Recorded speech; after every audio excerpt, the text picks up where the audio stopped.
Welcome to my YouTube channel. আগের দিন আমরা 30 পর্যন্ত প্রশ্ন নিয়ে আলোচনা করেছিলাম, যেখানে আমাদের লাস্ট প্রশ্ন ছিল ইয়ং বেঙ্গল দল বা নব্যবঙ্গ দল কে তৈরি করেছিলেন। তার উত্তর হচ্ছে হেনরি লুইস ভিভিয়ান ডিরোজিও।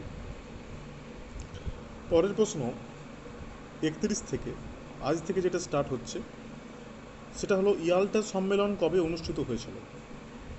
ইয়াল্টা সম্মেলন অনুষ্ঠিত হয়েছিল 1945 সালে। কারণ second world war second world war ঠিক ইয়াল্টা সম্মেলনের পরদিন থেকে কিন্তু শুরু হয়েছিল, মানে পরদিন শেষ হয়েছিল।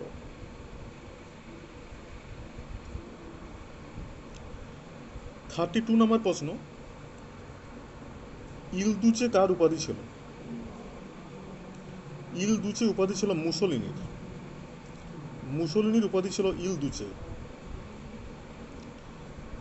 33, ইলবার্ট বিল কে চালু করেছিলেন।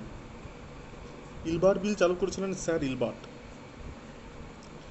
ইলবার্ট বিলের মূল কথা ছিল, এটা ছিল একটা আইনগত বিল, এবং ইলবার্ট বিলে বলা হয়েছিল যে একজন ইংরেজ বিচারক একজন ভারতীয় বিচারকের তুলনায় বেশি প্রাধান্য পাবেন। তো এটা ভারতীয় বিচার ব্যবস্থার উপর একটা চরম আঘাত নেমে এসেছিল বলা যেতে পারে এই ইলবার্ট বিলের ফলে। পরের প্রশ্ন, ঈশ্বরচন্দ্র বিদ্যাসাগরের রচিত একটি গ্রন্থের নাম অবশ্যই আমরা জানি বর্ণ পরিচয়। এটা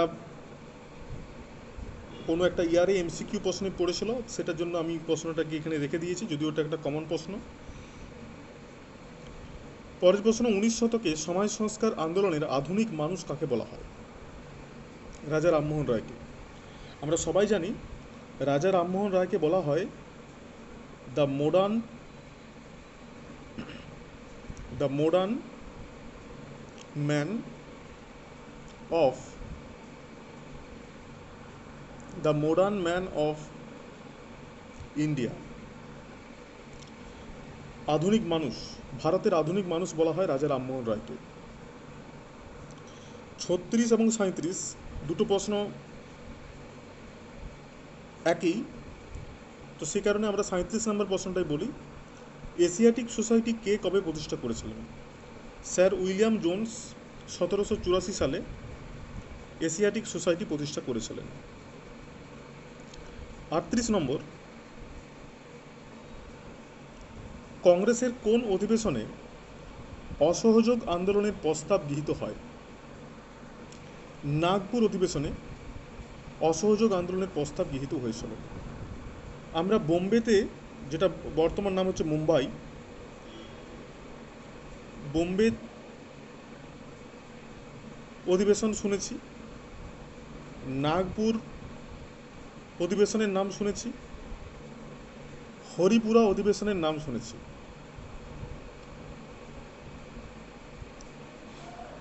বোম্বে অধিবেশনের গুরুত্ব হচ্ছে, এখানে ভারতের জাতীয় কংগ্রেস এই অধিবেশনের মাধ্যমেই তৈরি হয়েছিল, এবং নাগপুর অধিবেশনের গুরুত্ব হচ্ছে অসহযোগ আন্দোলনের প্রস্তাব এই নাগপুর অধিবেশন থেকে গৃহীত হয়েছিল। অসহযোগ আন্দোলনের প্রস্তাব গৃহীত হয়েছিল নাগপুর অধিবেশন থেকে। এটা খুব গুরুত্বপূর্ণ একটা প্রশ্ন। পরের প্রশ্ন, কংগ্রেসের কোন অধিবেশনে ভারত ছাড়ো আন্দোলনের প্রস্তাব গৃহীত হয়েছিল। বোম্বে অধিবেশনে। অর্থাৎ আমরা যে দুটো অধিবেশন পরপর বললাম, একটা নাগপুর অধিবেশন, এখানে নন কোঅপারেশন মুভমেন্ট অর্থাৎ অসহযোগ আন্দোলনের প্রস্তাব গৃহীত হয়েছিল, আর একটা রয়েছে বোম্বে অধিবেশন, যেখানে কুইট ইন্ডিয়া অর্থাৎ ভারত ছাড়ো, কুইট ইন্ডিয়া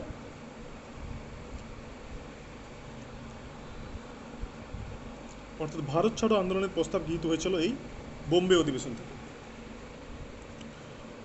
কংগ্রেসের তৃতীয় অধিবেশনে কে সভাপতিত্ব করেছিলেন। বদরুদ্দিন তয়াবজি। কংগ্রেসের দ্বিতীয় অধিবেশনের সভাপতি কে ছিলেন। এটা কিন্তু বেশি পরীক্ষাতে পড়ে, ভিভিআই ইম্পর্টেন্ট, এটা যথেষ্ট গুরুত্বপূর্ণ, ভেরি ভেরি ইম্পর্টেন্ট কোশ্চেন। এটা অনেকবার পরীক্ষাতে এসেছে। কংগ্রেসের দ্বিতীয় অধিবেশনের সভাপতি কে। দাদাভাই নরজি। কখন ভারতের রাজধানী কলকাতা থেকে দিল্লিতে স্থানান্তরিত করা হয়? 1911 খ্রিস্টাব্দে। কত খ্রিস্টাব্দে অসম অ্যাসোসিয়েশন প্রতিষ্ঠিত হয়েছিল?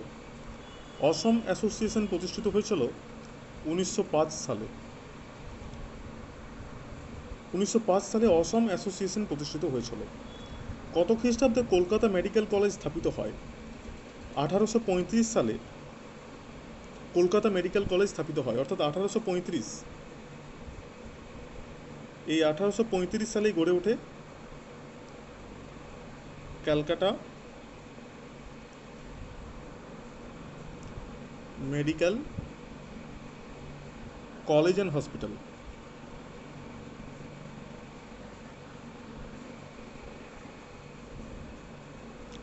কত খ্রিস্টাব্দে ত্রিপুরা পূর্ণ রাজ্যের মর্যাদা পায়? 1972 খ্রিস্টাব্দে। কত খ্রিস্টাব্দে ত্রিপুরাতে প্রথম সাধারণ নির্বাচন হয়েছিল? 1951 থেকে 52 সালে।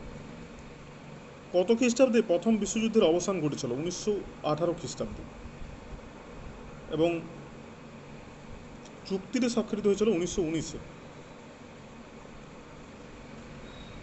কত খ্রিস্টাব্দে মন্টেগু চেমসফোর্ড সংস্কার আইন পাস হয়েছিল?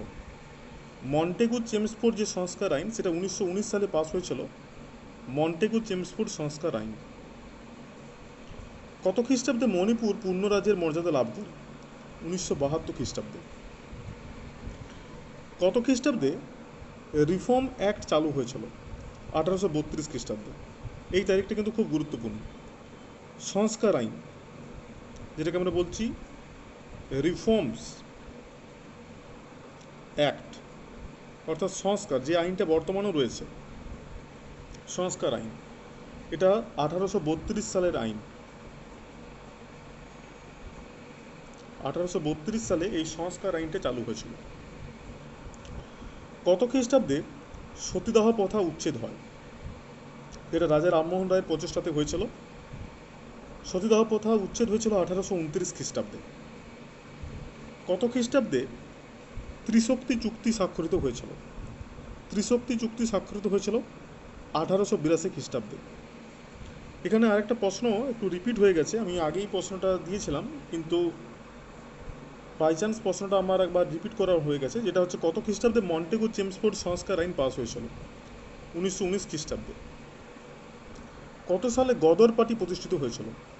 1913 সালে। এটা সান ফ্রান্সিসকোতে প্রতিষ্ঠিত হয়েছিল এই গদর পার্টি। কত সালে এটা হয়েছিল গদর পার্টি প্রতিষ্ঠিত? 1913 সালে। 1913 সালে এই গদর পার্টি প্রতিষ্ঠিত হয়েছিল।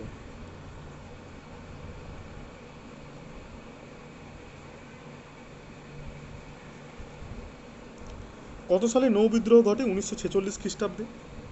কত সাল পর্যন্ত প্রথম বিশ্বযুদ্ধ সংগঠিত হয়? 1914 থেকে 1918। কত সালে বঙ্গভঙ্গ ঘোষিত হয়? বঙ্গভঙ্গ ঘোষিত হয়েছিল 1905 খ্রিস্টাব্দে। কত সালে মুসলিম লীগ প্রতিষ্ঠিত হয়েছিল? মুসলিম লীগ প্রতিষ্ঠিত হয়েছিল 1906 খ্রিস্টাব্দের 16ই অক্টোবর। মুসলিম লীগ, এটা খুব গুরুত্বপূর্ণ, মুসলিম লীগ। মুসলিম লীগটা গড়ে উঠেছিল 1906 খ্রিস্টাব্দের, এবং যদি আমরা এক্সাক্ট তারিখটা বলি, সেটা হলো 16 অক্টোবর।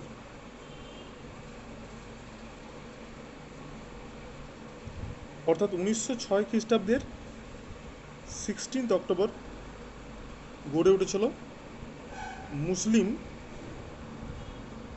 লীগ।